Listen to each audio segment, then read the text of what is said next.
We have 4 wonderful speakers today, and they're going to introduce themselves each in just a moment.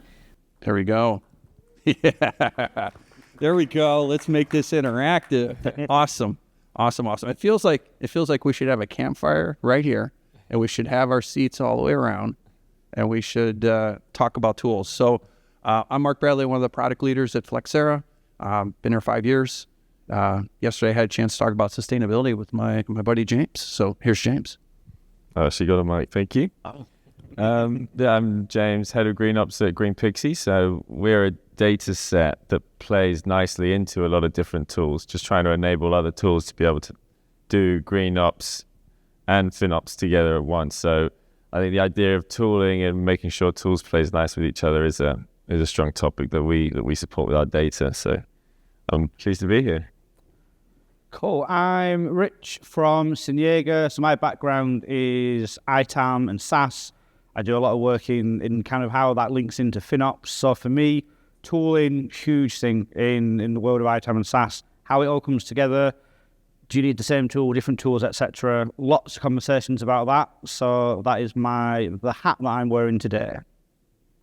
My name's Stephen Old. Most people call me Steve-O. I'm the head of FinOps and GreenOps at Synyega. One of the great things about being at Synyega is we're entirely independent. So we have done the biggest piece of research into the tooling market across 151 vendors, as I found here. There's another 4. And we understand that tooling is a really important part of how you build out successful processes. But it's, people need to understand it's about finding the right thing for the problem you have at the moment, not just, do I get a tool to do everything now? And that's what I think is really interesting, especially with the new Flexera Greenpixie partnership. It's actually extending those capabilities into a set, and we're going to see more and more of that. So I'm looking forward to talking about that today. Awesome. Great. So what we'll do is we have a couple of questions just to get it started, but really this is for you. You're in the room, you made time, you came all the way across from the other side to here. So you have something in mind that you hope that we address. So as we get this thing started, think about your questions, raise your hand, I'll walk over, we'll get it started, and then we'll let the panel just dig into it. All right, sound good? So as we were starting to talk, I noticed, if you look across the vendor floor downstairs, I've not seen that at FinOps. All the vendors throughout. It's going to show my age a little bit, but this reminds me of the early days of ITIL. There used to be all these individual. Change management was a company. Incident management was a different company. Knowledge management, all across the whole ITIL world. And it was a room very similar to the one we have here. And as we know in software and hardware or computers, history repeats itself, and we're seeing it. So I think we're at a good intersection. I think this is a great time to have a conversation, because I think this time next year, there'll be consolidation. And I think that new tools will pop up. And then I think the cloud providers will continue to evolve their data computers and solutions. So with that said, I think we have a strong understanding of licensing. So if we want to start with licensing and talk about in the tool world how we take our licensing from on-prem to the cloud, we're finding that there's a lot of challenges there. It's not as simple as, I already have it installed, shut it off here, turn it on there. There's rules of engagement that we have to address. So would one of you want to talk about, let's say, Microsoft licensing and how to go from, on-prem to the cloud? I mean, I always want to talk about Microsoft licensing, so it's actually a good and a bad thing, I think. It's a great place to start. And with ITAM tools, historically they were very on-premises focused.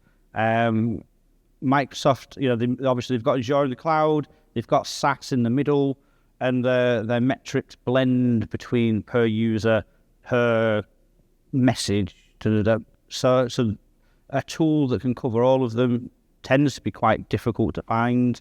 ITAM very much used to be a tool to do ITAM, and I think with SaaS, with cloud, it's becoming more you have a platform or a kind of a foundation, and then you need to look for potentially point products or add-ons that can do some of these newer specific things.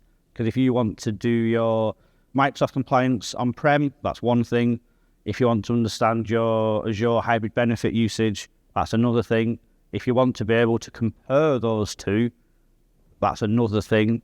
And it's not always found in the same place. The data's not always the same. So really, even just with one vendor of Microsoft, it can blow your tool strategy completely out of the water, and you need to rethink it. So yeah, I'd say it's foundation, and then look at point products on top. Nice. Well played. I think so. So I used to be an architect, and I think it's mad that we're just starting to talk about licensing into FinOps tools now. Yes. Right. So I've been on advisory boards. I've been working in the FinOps tooling market for 7-8 years now, like using them. And so when I was an architect, people used to say, what's this going to cost to move and all of that. And I used to give them the caveats like this on the licensing piece, because actually a lot of architects don't even know there is an ITAM team. Correct. Right? Best kept secret. Yeah, exactly. And you're sat there kind of going, well, I think it will cost this, but there's certainly nothing in my tooling that's helping with that. And I'll just move it this way because it's the simplest based on what I know. And the inefficiencies that I moved, licensing-wise, not knowing, were probably massive. But then I go into companies now and say, who've got an ITAM team and I'm supporting their FinOps team, how much do you understand about your cloud environment? They go, it's a big black box. Yeah. Because the FinOps team and the tool they put in isn't looking at it all. And so then you're having to kind of create some filter thing about what OS is on there and stuff like that. And so we've been walking around in FinOps like this for years. And ITAM team, we walk around like this. Yes. Not wanting to kind of step up and kind of, can you tell us what's on there, please? And it's finally time people are actually starting to consider these things as they're not independent. They are literally intrinsically linked. And some of the work we do, where we're helping people with the kind of the licensing up front for migrations, Yes. the infrastructure is like 1/10 of the cost of the licenses. Correct. I have a couple slides for that. Yeah, exactly.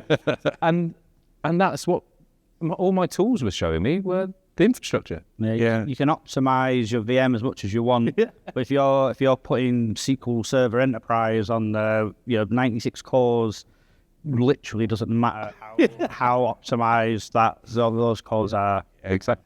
So speaking of databases, we were just in the keynote and we saw Oracle. They did some announcement, and one of the announcements, this is where I want to bring James in.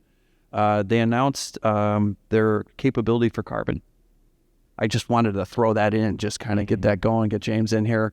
So I don't know if you had a chance to see it, but they talked about one of their announcements is how they want to be able to produce and calculate dashboards that help support our initiatives to have that visibility for Carbon and what. So I didn't know if you had any thoughts on that. Have you looked into that? Yeah, it's an interesting one because I find like each cloud provider will have their own methodology to produce that data, and then most companies are either hybrid or multi-cloud at this point, and now you're looking at 4 or 5 different completely mutually exclusive data sets with methodologies underneath that don't really align. And even though they all say CO2e, it's not quite the same as you can treat $1 in AWS as the same as $1 in Azure.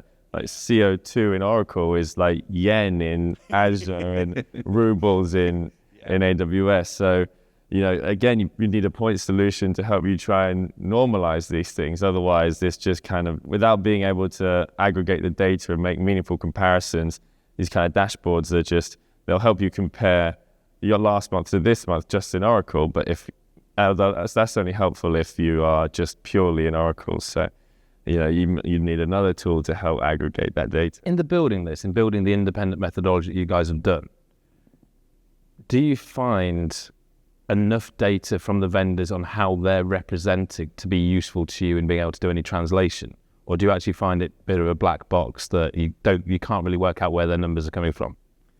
Yeah, it tends to be a bit of a black box because ultimately, like, they're data center providers. So to make good sustainability data, you need things like real auditable power efficiency metrics and telemetry and hardware specifications, so you can actually look up these components and how how efficient they are from an electricity standpoint.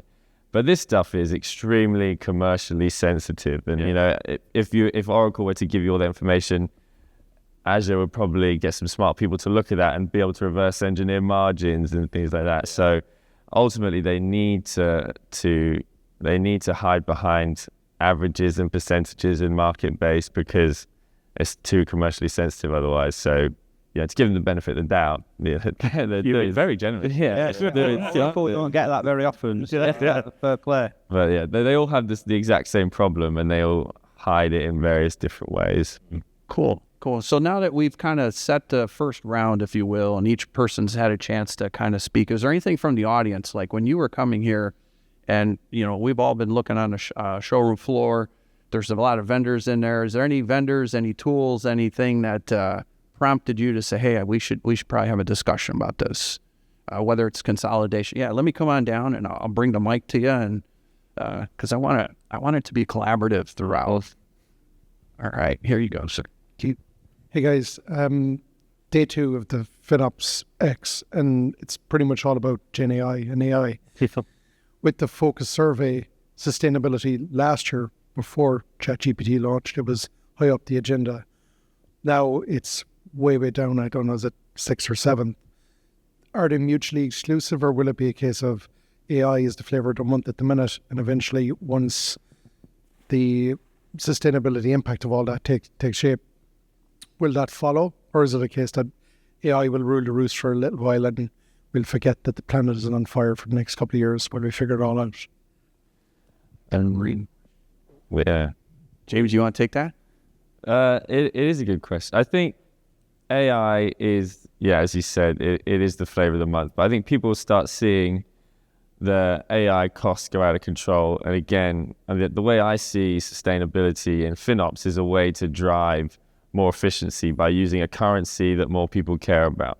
And I think people will start realizing sustainability is, again, a way to help keep AI under control and actually help them ask the hard question of, like, is AI necessary for this? Because it may seem like a good idea and maybe you have the money to burn, but when you start looking at your usage from another perspective, from the trees or the swimming pools it's going to use up, or the 10,000 homes worth of energy for a year, it just like changes the conversation slightly to make you a bit more considerate about how you're using AI and is it completely necessary? And can you actually consider a small language model rather than a large language model? So I think they are complementary to one another in terms of how do you manage your usage, and it's just another way to think about that. There's a few risks to this, right? So we were interviewed, I can't remember what magazine's for, I'm terrible at these things, but for some publication. And basically, Google and Microsoft had just released their emissions data, and one had gone up by 38%, one had gone by 34% year on year, even though they said they were going to reduce.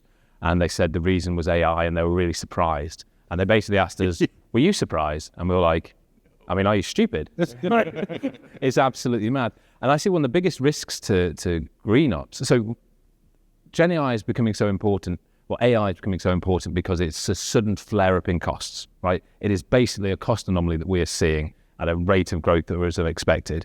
The frustrating thing is, like, I wrote a paper like 2.5 years ago on how to do this stuff with Gen AI. None of it is that complicated. Like Mike was saying, literally, it's the same kind of principles. Just have a business case at the beginning of all of this. But the problem we're going to have in the GreenOps space is that it is going to dwarf our cloud emissions really quickly. Yes. Right? And so actually, is it going to stop us making some progress on people doing efficient cloud because suddenly the world is on fire? Yeah. Because your GreenOps estate, your Gen AI estate or your AI in general estate, which might only be 30% of the cost of your cloud estate, is using the same amount of carbon, which is absolutely mad, isn't it? And it's just becoming the standard. We've got to do it. It's like with the whole, we've got to move to cloud. Why? Because the CEO said so, because he went and played golf with someone who said they were moving to cloud. It's the same problem. I gave a talk, when I was asked by a big tooling manufacturer, they said, we need to use AI. I said, okay, what do you want to learn? Oh, we don't know yet. Okay, what data do you want to maybe start with? Oh, all of it. We've been keeping everything forever. Like, it's the worst possible case, right? And I think one thing we see, and we talk about it a lot, right, is it's not people's money, but it is their planet. Yes. Right?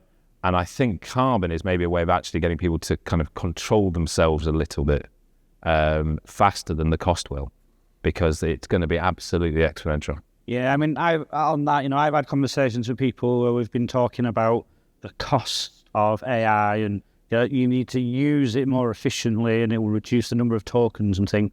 Could not care less. But when I told them that a chat GPT search is 10 times the amount of carbon than a Google search, they were like, oh, what?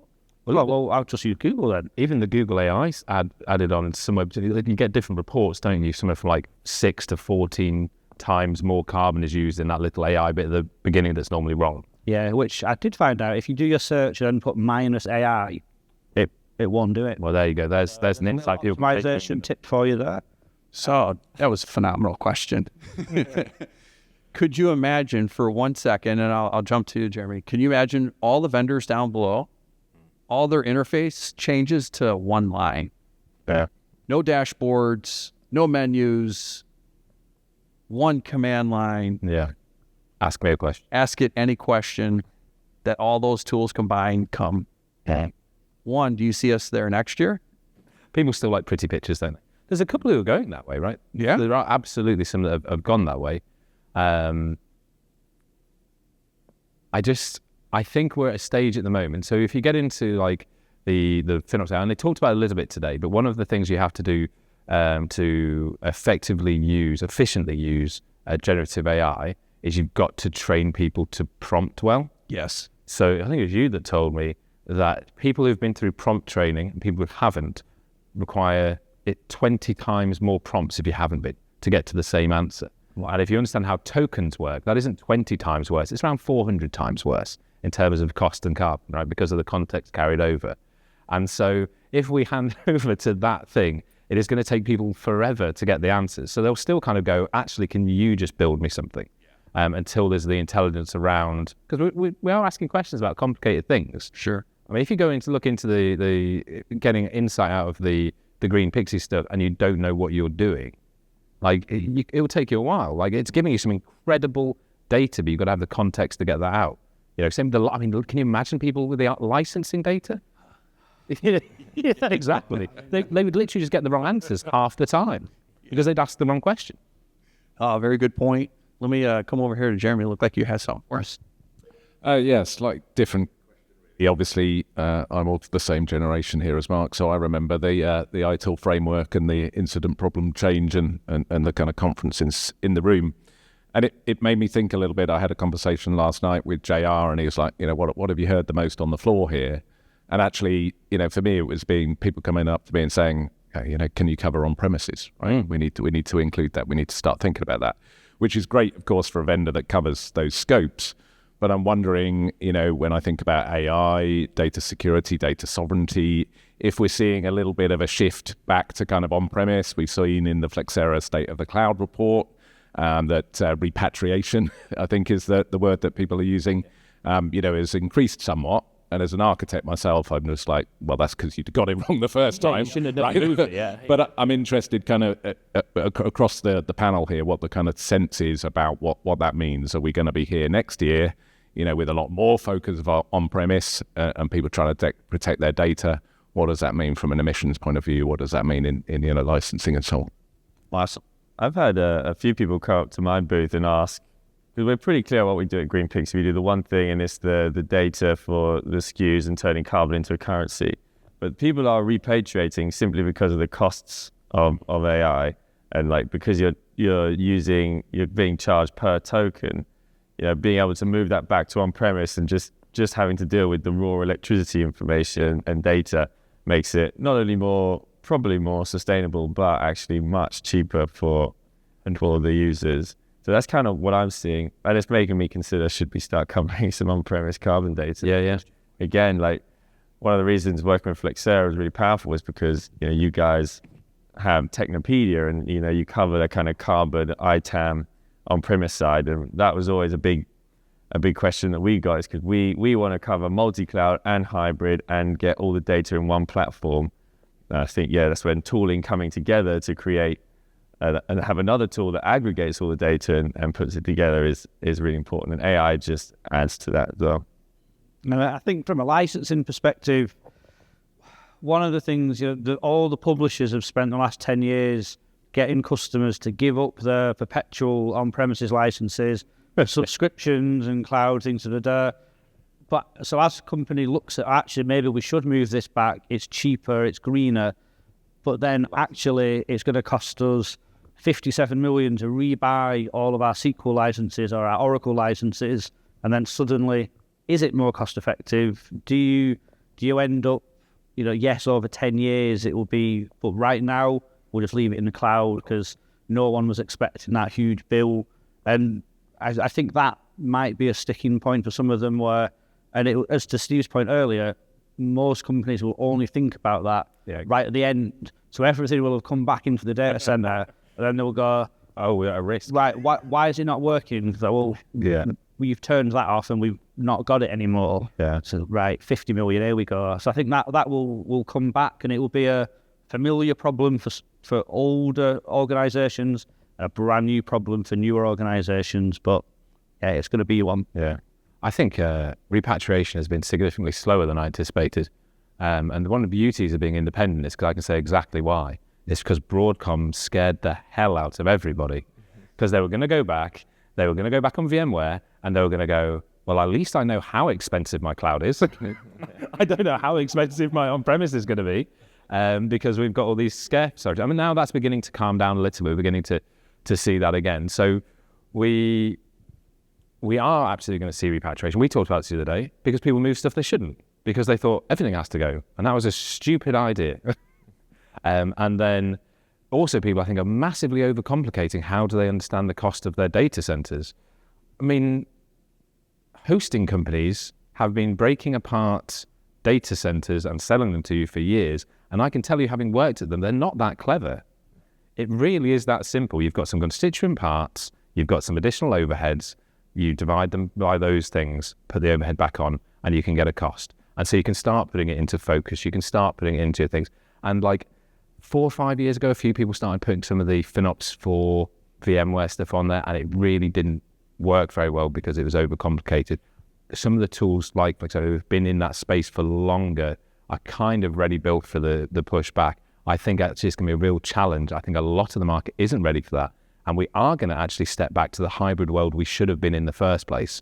And AI is going to be a driver for that, because it is going to be greener, cheaper, more manageable to do that. Because if you're training anything in any of the clouds, there's a reasonable risk you're training their cloud, their models too, right? We have bye. Yeah, hey everyone, Yusuf here. So I'm curious, Mark, at the beginning of the conversation, you mentioned that you're foreseeing a bunch of convergence over the next year, some consolidation. I remember when really the only two players in the space were Cloudability and Cloud Health, like almost a decade ago. Cloud Checker were kind of there. And there, yeah. But now, I mean, Stephen, you've mentioned that you have 151, soon to be 155 tools in your space. Yeah. I'm curious, from the macro perspective, do you see vendors teaming up? Do you see acquisitions? Do you see the proliferation start to wax and wane a little bit? Like the ProsperOps and it's the ProsperOps and Cloud Zero partnership has been interesting, because those are two vendors that really go hand in hand with each other. So that's one model. But I'm curious, everyone's thoughts on where you see maybe the macro future of the tooling set go. Do they become super tools? Do they keep differentiating and proliferating? I'm just curious on where you all see the future going. I keep assuming it's going to slow down, because I need it to, because my research is just getting out of hand. When I started, I thought it was about 60, 70. I found at that point it's about 110. And then it's been a year and I found another 40 something. And some of those are literally brand new. And I've sat down with some of them and gone, why are you doing this? It's a saturated market. And they go, no, it's not. There's loads of spend available. I'm like, yeah, but there's a lot more, capable tools already sat there with engines there to go and hoover up that spend. And then you're seeing a lot of people actually going back to building their own, because you get to a point sometimes where that's easier. And actually, what people are maybe missing is that you need tools people can build on top of, rather than trying to be all things. In terms of what do I see happening, so we're seeing a few different things at the moment, all happening slower than I would have anticipated a year ago. One is that we are seeing the partnership piece. Greenpixie doing a lot of that. Flexera have done some of that with some acquisition. Well, one of the few players who have really been doing acquisition, IBM and Flexera, we've seen a few who are doing partnerships. So we saw things like Anadot renamed to Umbrella, who went with Yerkin, and I believe with others as well. So we've seen some start doing the partnership piece. where they're trying to add a capability without having to build a capability. But in reality, we're going to have to see one of a few things happen, right? There is not enough mass for all of these companies to survive, and funding will slow down for the smaller players, right? Seed funding's easy. B is okay. Like, getting beyond that is going to get harder and harder. And we've seen some of the players who are doing better get to that stage, but we haven't heard that many announcements for funding, right, really, compared to the size of the market. So we're going to definitely see that slow down. So what are people going to do? Well, they're going to have to either merge, disband, or acquire. And I actually think people aren't going to acquire for capability. They're going to acquire for customers. And that's going to be really interesting, because the only reason you can do that is if you've got similar enough tools. And it's going to really be a case of, in some cases, it's going to sound quite harsh, like the battle of the mediocre, who's slightly better than the other mediocre players, to come together to consolidate into a reasonable state. I mean, the ITAM market's been really different, hasn't it, in comparison? Yeah, I mean, the ITAM market has always been a little bit slower. It's never had the huge numbers. There's been more, I think, because it's been around for longer, so that there are more established players. There's been the acquisition. So, Flexera obviously buying RightScale and then buying Snow and Spot and some of the other ones. But I think the SaaS market is very similar to the FinOps market. There were hundreds of SaaS tool providers, and they would pop up, like you were saying, you think you've got a number, and then you turn around and there are some more. They all do similar things. And over time, the SaaS market started to sort of collapsing on itself a little bit. Some of them got acquired by the bigger tool providers. Some of them just stopped. Their emails just started bouncing, and you never quite know what happened. And I think there will be some of that. It's a similar model for FinOps, where, like Steve says, some of the smaller ones will kind of come together. The partnership piece works. I think, in the ITAM world, for years now, we've been talking about platforms and, effectively a kind of a data lake model where you have all your data underneath, and then you can do it for SAM, for HAM, for FinOps, for SaaS, for Carbon. And I think that's ultimately where we should get to. But there are always people with ideas who can get just enough seed funding to start a new company. So they will always appear. But I think the types of companies will change slightly. There's been more innovation, hasn't there? Yeah, there's more different types of FinOps tools that I think we ever saw in the SaaS market. I think there's 9 now. You can kind of put it into 9 different buckets. So some of the acquisitions are going to be around bringing those buckets into your organizations. But there are still some popping up that are literally the same, trying to do exactly the same thing. Yeah, there's definitely a level of homogeneity on the Expo's floor, and I think some of them it's a race to the bottom, who can do it for the cheapest. But rather than driving new, better value for customers, it's about how can I do the same thing for cheaper. But the cloud provider tools on FinOps and the compute optimizers that come native are getting better and better. So I think it's going to become a struggle for some of the new players unless they do something really innovative and then choose a niche. But then the more niche your tool is, the nicer it needs to play with the other players and add a capability onto other tools. Because if you have a tool that's not partnering and not acquiring, but they promise the world and say they can do everything, then you need to run in the other direction, basically. If you're generic, if your tool platform is relatively generic, doing the things that when you think of a FinOps tool, it's doing, the cloud vendors either already do it or will be doing it in a year. You're exactly right. Yeah. Let's get to the next question. Speaking of which, can you go over 2 things? You had categorized your tools when you were doing the assessment a while back, so can you cover what some of those categories were? But also, before you get to that, did you look at the financial stability? Because I was asked that the other day, and I hadn't really thought about that. So if we're bringing a tool into a client, then they don't often want to onboard it if it's funding or, P&E or something, because the chances of them being bought and then not being there and us having to go through the flux of changing that, because it's a lot of work for a client to have to go to a new tool set. So, then you have to, I had never looked at that and said, oh, would I consider that? And it has happened over and over again that they're getting sold. So you do need to think about it is that they're doing that, just to, make that profit when that private equity goes in. So then you have to look for the stability of, someone who's in it for the long run. I think there's only 10 tools out there you can look at and think they're not at risk of being bought. That's what I was wondering. But would you rate that, or would that be something that you consider in your? So it's literally. I'll tell a story. And again, this is the benefit of being independent. So I used to use Part of My Cloud. Anyone know Part of My Cloud? Yeah. Scheduling, really simple GUI-based scheduling. My customers loved it. Right, price per VM, really simple. Bought by Turbonomic. Okay, they left us alone. Fine, great. Turbonomic get acquired by IBM, and then suddenly Turbonomic say you can't buy Part of My Cloud on its own anymore. You need to buy Turbonomic. So for the most part, I replace it with a scheduler for my that we build. But I have 2 customers who say I want to keep it. I like it. It works. We use it at scale. And I'm literally going to Turbonomic saying, can I have a price for the upgrade? But they're going through so much internal turmoil. There's an acquisition on an acquisition on an acquisition, right? I couldn't even get a price out. And you're there thinking, like, I look like an idiot here. Because I can't tell you how much this thing that I'm selling you is going to cost. And I'm even having to chase them to invoice me. Because, I mean, if you've ever been acquired, there's a lot going on, right? So I didn't hold it against the people, but these are the kind of things that are happening as a service provider. That is a really challenging thing because people don't believe it's someone else. They're like, well, this is your problem to sort out. So I'm really cautious about it now. I remember getting a deal when last time I went out to the tooling market for myself, and I got an incredible deal. And I kind of sat there and looked at it and I said, I've only got that for 3 years because if they keep at that, they'll go bust, or renewal, they'll have to bring me, they've tried to buy the market and have to bring me out to it. And I actually thought, for what I'm using it, that's okay. But it had to be part of my mindset.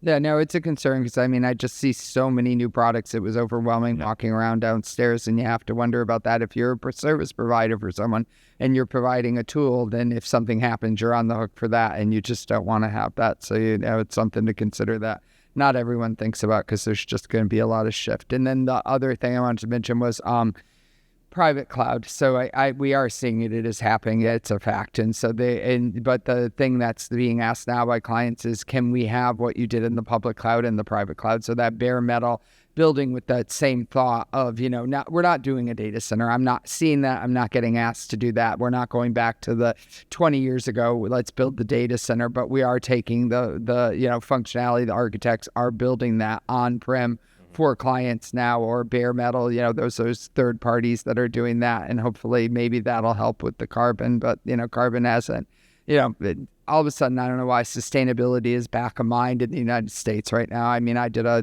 thing with a Singapore client a couple of weeks ago, and I was fascinated at how much, sustainability was even more than in the UK, but you're not seeing that lately around here. So I guess, James, do you see a difference in global interest? It's usually the what are the drivers underneath the interest are different. Like for some people, it is a mechanism to drive more interest in FinOps using a currency that more people care about. It's like a way to engage different personas because the typical challenge of FinOps is not data or sometimes finding insights in the data because you have an overwhelming amount of it. So there's tools that help you do that. But it's getting people to actually do it, the action, the motivation. I guess like AI could come in and help take off some of the human element of it, but there'll always be things that people don't want to let AI do where it's about personal motivation because there's always another priority you can worry about.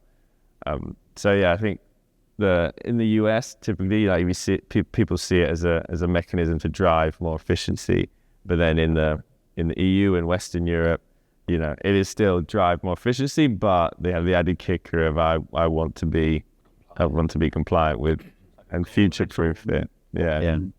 I mean, it's so true. And just as a third party, I just wanted to kind of put a story to that. I went into organizations before I knew Greenpixie. If I'd have known Greenpixie at the time, it would have been a lot easier because I had to build this myself using open source tools. But they had a huge gap between their financial budgets and the engineers, like 10 steps. It's a big organization.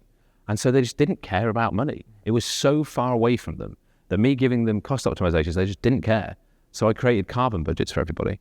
And we saw an increase by about 30% in people doing the optimizations, which was massive. Yeah. Like they couldn't get anyone to do anything, apart from like 1 or 2 teams, and suddenly more people are doing it. But it was a lot of work back then. And, I don't know how good the data was, if I'm deadly honest. They still did some of the job. But good data now should do it even better. Cool. So we couldn't have a panel session without a question from Eric. David. Here we go. Yeah, you already stole 3 questions from me. I've been thinking about, so I'm trying to come up with something new. What is it you think is missing on the tool market right now? And I'm thinking ahead as in shift left, because plenty of these tools, are glorified Excel sheets. Yeah. They focus about cost. They might divide the cost by VM of cost and something like that, but I see very little going into actual business value. Yeah. So what are your thoughts on that? Sure. That's a good question. Want me to go? I'm happy to go first. To be like, so I would say kind of missing, but I've now found someone that's doing it. But being an architect by background, one of the things I used to do was application mapping. I was actually getting an end-to-end picture of what's hitting what and why, and then that helps to break down. And actually, that's a big part. Actually getting the technical, logical mapping of infrastructure rather than just my tagged stuff was a really key piece into understanding the cost of applications and stuff. And I think a lot of them are missing that. They're not really focusing on that piece because that is a far better drive. If you can give people visibility of their stuff that they haven't got in another way, that automatically is going to make them more likely to engage with your tool. But basically, that's largely missing. Shift left, I think you've got some places doing that. You've got, some of the governance engines which arguably are shifting left. Infra costs for a long time been shifting left by putting things in the path of the engineer. But actually linking back to application mapping. And I think, especially if you look into the hybrid world, I think there's a really important thing about kind of understanding the importance of an application against the criticality of the hardware it's on. So you don't want a critical application on an old kit in a crap data center. And as we start having to manage across multiple places, actually having that visibility of what creates an application properly, where all those certain parts are sitting. Because if you've got it, for whatever reason, you've decided to keep the like Infomix database on-prem because they are horrific to move, the licensing is terrible, for instance, and then you move everything else to the cloud, but you're making that massive latency and there's a load of cost there that people aren't thinking about. It's those kind of bits that are still being missed because they've kind of gone, okay, well, I've actually been sensible enough not to move that bit, but actually I've moved everything else, so I'm killing myself in another way, and people just aren't really seeing that. So it's about more of the mapping I'd like to see. I meant even further left, because why optimize an application we don't even need? Well, yeah, I mean, good business practice in technology would be a dream. I don't think a tool should do that, though. I mean, that's the reality. AI will end up doing that. But in reality, if we just had people that thought, it would help. Yeah. I think for me, it's the combination of ITAM, SaaS, and cloud. Like, there are some tools, Flexera being one of them, which are moving in that direction, but nothing yet makes it as easy as I would like to see for a business to be able to look across their entire estate and have their on-premises licenses, their SaaS, their cloud, and it'd be easy to look at it and say, right, there's duplication, this is missing, this, we could change this and it would do that. I think, and the data is there. It's just in, at the minute, so 57,000 different places in different ways. And I think for me, that would be a lovely end goal where you could just, and I'm not going to say single pane of glass, but you could have, but I was saying I wasn't going to say it, so you don't count. But that kind of thing where it's all together, and AI will help, because I think AI in general is very good spotting patterns that humans can't, and I think there's an element of that where if it can see everything, it'll be able to say, look, when you do this with this application, or when you renew this agreement, I can see that also there's a carbon spike, or this happens, and it will be able to join dots that we can't. You moved this, but you had that there, which you could have used. Yeah. I think that is a nirvana for me. Cool. So we got about 5 minutes left. This has been a phenomenal discussion. Really appreciate everyone's questions. I'm hoping Nancy will put back up. We have our LinkedIn, so if you want to LinkedIn with us and continue the dialogue as we go. But as we wrap things up here, I'll give it to each one of you to give us your final thoughts based on today's discussion, some things we should be thinking about as we go in. We walk away from this conference, we come back next year. where do you see things? How do you see things progressing, especially in the tool market? So we'll start with Deuce. Oh, goodness. I was hoping this is the only one I wanted some time to think. I think we will still see some more players. I think we'll see probably another 10 tools in the next 12 months. Hopefully doing some really different things, but probably 5 of them will do the same as everything else. We will see a growth in partnerships. We will see some acquisitions. I know some players are moving around already, but I think we're going to find acquisitions that are going to put organizations adjacent rather than together. I don't know how that's going to work, but I think that's probably, if you look at how the finances are in the equity firms looking around the space, that's kind of how some of them are talking. And we'll see if that works or not. Well, it's interesting. I mean, if you just take a peek at Flexera's acquisition of Snow. Snow had their market, and it was perfect. And then we had, the middle to enterprise. They had from a middle to SMB. Yeah, MSME. And so I think it's a beautiful fit. Yeah. So I could see more, puzzle pieces, if you will, fitting in to complete the story. Cool. Rich. So I think there'll be consolidation. I'm hoping we'll see more SaaS and FinOps tools coming together.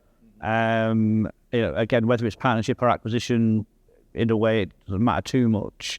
But I think there's some really cool stuff that can be done, especially where there's the bridge between, things that are kind of cloud, kind of SaaS, your Databricks and your Snowflakes, and then as some of the other vendors, Microsoft, for example, their metrics are bleeding between per thing or consumption. I think there's some real good opportunity for tools which can pull that together and make sense of it. So I agree with Steve. Some tools will disappear, other tools will appear. So the numbers will probably be roughly the same. But I think we'll lose some, we'll gain some.